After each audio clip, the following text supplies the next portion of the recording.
Oui, donc on se retrouve sur My Net Nice. Donc là, on était en train d'évoquer un peu, et ben voilà, comment s'organise le sport-études. Alors, déjà première question, qu'est-ce qui a fait qu'à un moment tu t'es dit, voilà, c'est ça que je veux faire, je vais m'embarquer dans cette filière-là, le sport-études. Parce que finalement, voilà, t'aurais très bien pu te dire, enfin, c'est quand même un déclic, quoi. Tu passes ce que tu évoquais tout à l'heure, du hobby, quoi. Tu vois, je fais du snow, je fais un peu des compètes tranquilles.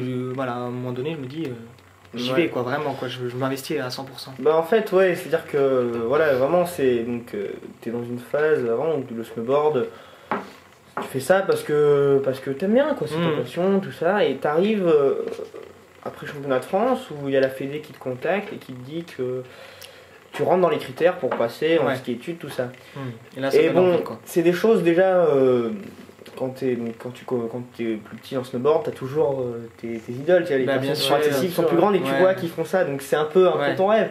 Une fois que tu rentres là-dedans, bon, tu vas parce que finalement, ça te permet de continuer ta passion et vraiment de continuer, même de en faire beaucoup plus, quoi, de te spécialiser là-dedans.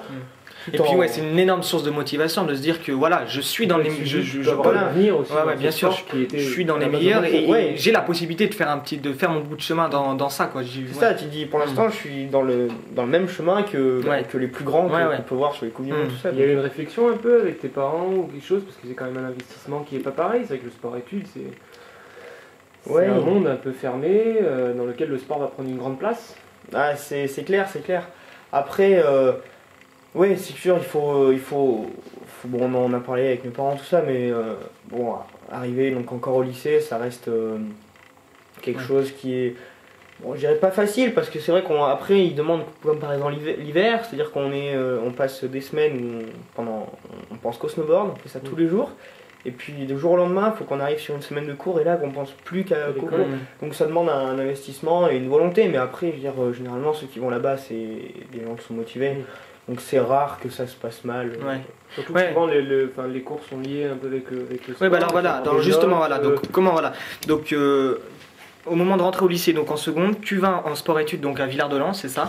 En seconde, j'ai fait une année en Brun avant. Ah oui, voilà, d'accord. Parce que c'était plus près de chez moi et pour première année de sport-études, première année d'internat, tout ça.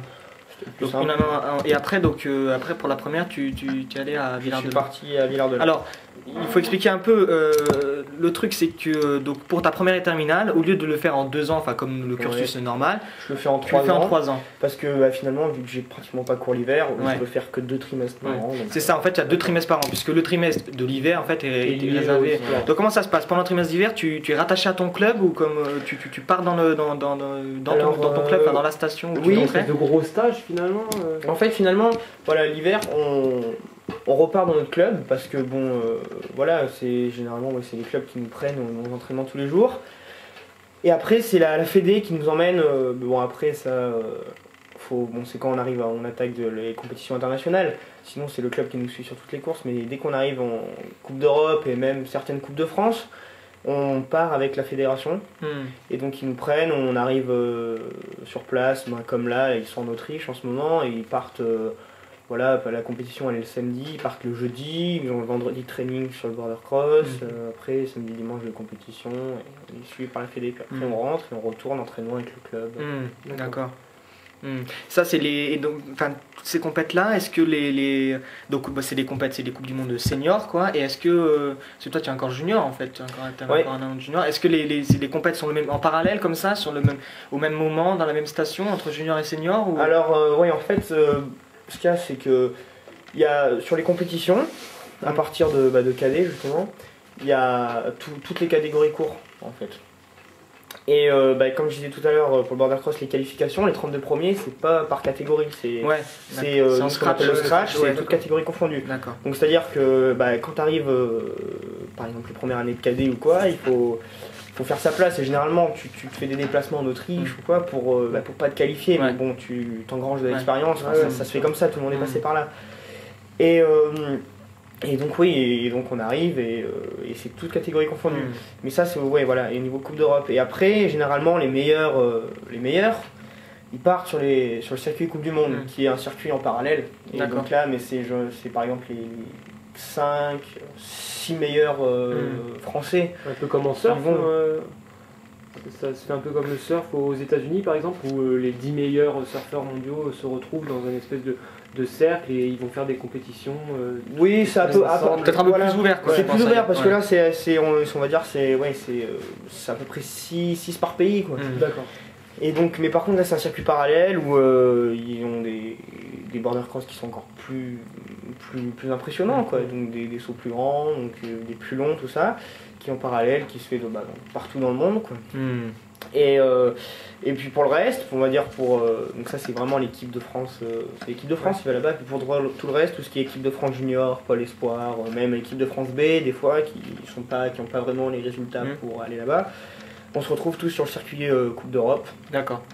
Et donc voilà. Une sorte de deuxième division des Coupes du Monde. C'est ça, voilà, c'est à peu près ça. Là, toutes les catégories sont mélangées, et donc comme tu le disais tout à l'heure, est-ce que parfois en finale tu peux te retrouver avec un senior, est-ce qu'il n'y a pas des problèmes de poids, de force, de physique complètement. Après voilà quoi, c'est à partir du moment où on arrive sur ces compétitions, la catégorie ne compte plus, quoi.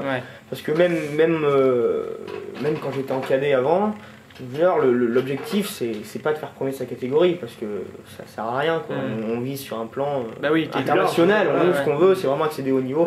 Donc nous si on vise c'est les premières places, c'est les podiums, tout ça, donc on réfléchit même pas en cadet, en catégorie, c'est vraiment finalement voilà, tu réfléchis pas en fonction de ta catégorie et tout, tu fais ta compète à fond en mode scratch, voilà, avec tout le monde, et puis après finalement le classement, pour le classement junior ou cadet, ils vont décompter, ils vont prendre le classement scratch et puis ils vont faire le classement junior comme ça en décomptant. D'accord. Et finalement le classement, voilà, tu le vois à la fin, il tombe à la fin, c'est bien. Mais tu pars pas au début, avant la compète, tu pars pas dans l'idée. Et puis moi sur j'étais encore cadet, sur mes premières coupes d'Europe, les premières fois où j'arrivais à me qualifier, je me retrouvais tu te retrouves en poule, t'as les mecs, ils ont 5-6 ans de plus que toi, ils sont leaders du classement Coupe d'Europe et tout.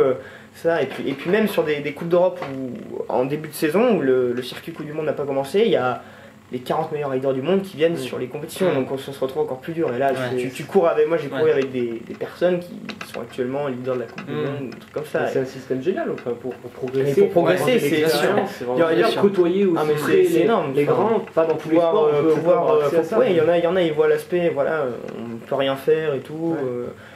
Mais d'ailleurs, est-ce que excuse-moi, mais l'ambiance un peu, parce que voilà, on voit que les jeunes sont mêlés aux seniors, est-ce que on englobe tout le monde, est-ce que le border est un esprit un peu familial, comment ça se passe les relations entre border, c'est vraiment une ambiance, c'est une très très bonne ambiance, parce que finalement que ça soit le premier, le numéro 1 mondial, il restera très très accessible, quoi. Et finalement entre nations, entre catégories, tout ça rigole au départ, tout ça, tout en restant très concentré dans sa compétition. Et même si quand on va courir à 4, les personnes à côté de toi, ça va être la guerre et tu vas tout faire pour être devant, arriver en bas, c'est très bonne mentalité, ça se serre la main et tout, ça dit tu m'as bien fait l'intérieur et tout, t'as vraiment, c'est très très fair play, et c'est vraiment une ambiance qui me plaît beaucoup. Ok, bon, on va revenir tout de suite, on va marquer deuxième petite pause, on revient tout de suite après. À tout de suite.